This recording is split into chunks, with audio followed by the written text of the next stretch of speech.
Je pense que je vous avais déjà lu une écriture. Mais pour rappeler cela à la mémoire des autres, j'aimerais qu'on revienne un peu là-dessus. Jean 14, 12. Nous allons lire ce que le Seigneur a donné comme promesse. En vérité, je vous le dis, celui qui croit en moi fera aussi les œuvres que je fais, et il en fera de plus grandes, parce que je m'en vais au Père. Est-ce que l'Église, vous saisissez cela? Aujourd'hui, l'Église de Dieu, elle est remplie de sa puissance.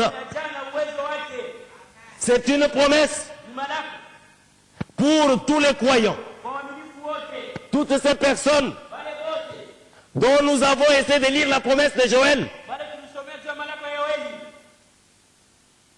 Vous connaissez la promesse? Nous venions de la lire. Que l'Éternel, notre Dieu, il va mettre son esprit sur toutes choses. Les fils et les filles vont prophétiser. Les jeunes gens auront des visions. Les vieillards auront des songes. Et cela par l'Esprit de Dieu. Lisons le verset 13. Et tout ce que vous demanderez en mon nom, je le ferai, afin que le Père soit glorifié dans le Fils. Si vous demandez quelque chose en mon nom, je le ferai. Ça, c'est la promesse de notre Dieu. Et le Seigneur Jésus-Christ a dit que celui qui croira en moi, il fera les mêmes œuvres. Et il en fera même les plus grandes. Et cela accompagne l'Église de Jésus-Christ.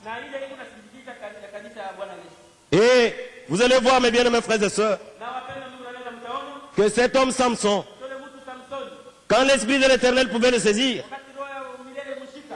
et il avait tué 30 hommes, et il a donné des vêtements de rechange à ceux qui avaient expliqué son énigme. Un homme, c'est quelle sorte de force? Il va attraper 30 hommes. Il les tue. 30 hommes. Il tue ces hommes-là. Et il prend leurs habits. Il va les remettre à ceux-là qui avaient expliqué son énigme. Il était saisi par l'Esprit de l'Éternel. Et si toi, mon frère, toi, ma soeur, tu es saisi par l'Esprit de l'Éternel, les mêmes choses que le Seigneur Jésus-Christ est en train de faire, ça va se faire aussi aujourd'hui. Nous n'acceptons pas quand on veut laisser ce domaine aux pentecôtistes. Non, ce n'est pas correct. Ce n'est pas le domaine des pentecôtistes. C'est notre domaine à nous. Toi, tu dois voir les merveilles de ton Dieu avec tes propres yeux. Tu dois arriver à pouvoir donner des témoignages que ton Dieu est en train de faire. Il ne faut pas trembler.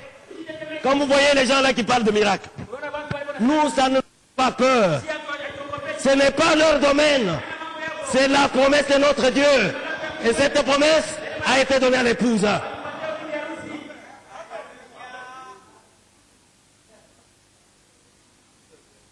Voyez toutes ces choses, nous les avons.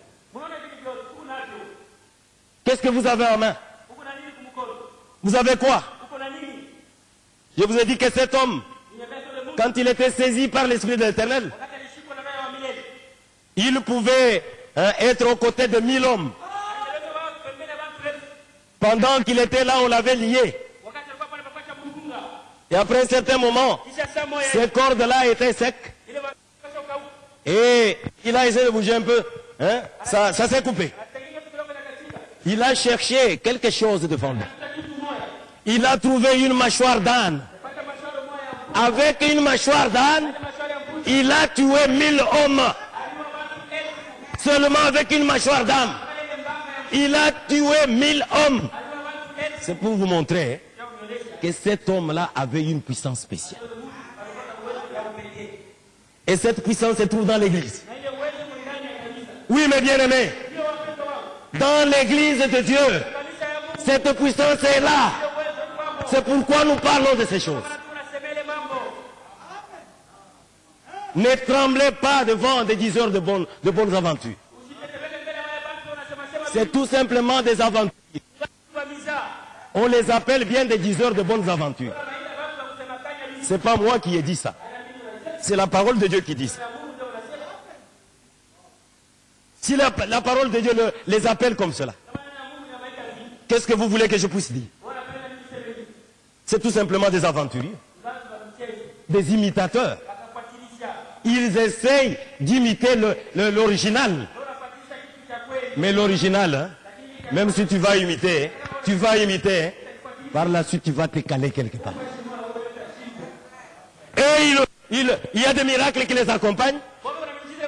Nous aussi, il y a des miracles qui nous accompagnent. Il ne faut pas trembler. Hein. Quand vous les voyez, oh, il y a des miracles.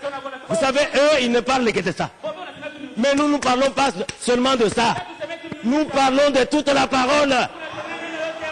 C'est ça la différence. Puisque nous parlons de toute la parole, tous ces signes-là doivent nous accompagner.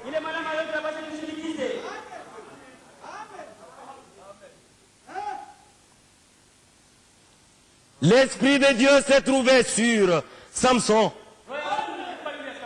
Il a pris une mâchoire d'âne. Il a tué 1000 personnes.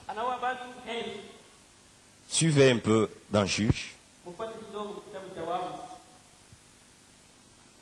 Rapidement, lisons dans Juge.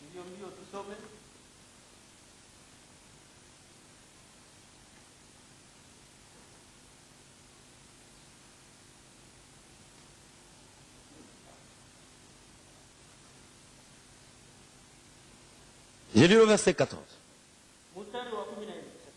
Chapitre 15, verset 14.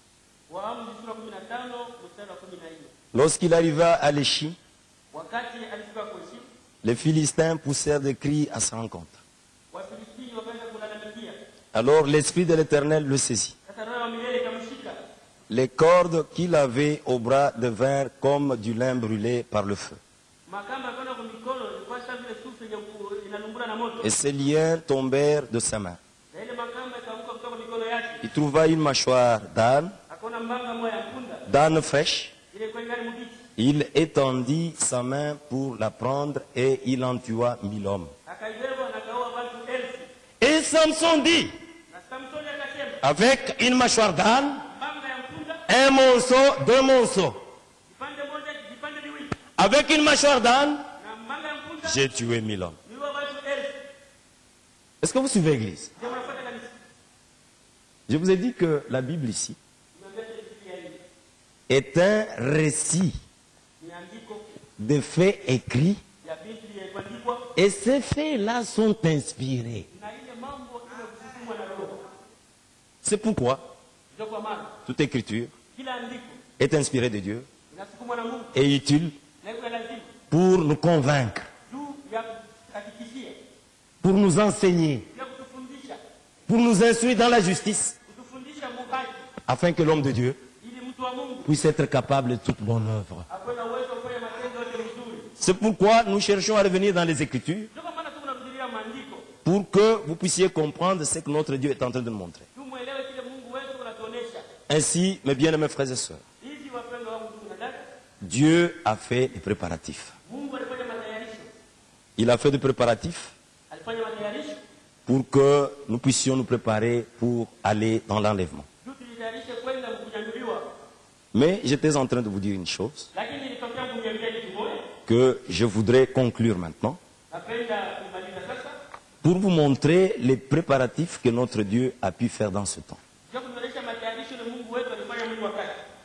Regardez cette brochure, la parole de Dieu demeure éternellement.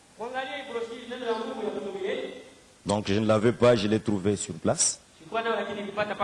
Nous lisons à la page 8. Vous allez suivre ce que l'homme de Dieu, Ewald de Frank, est en train de montrer.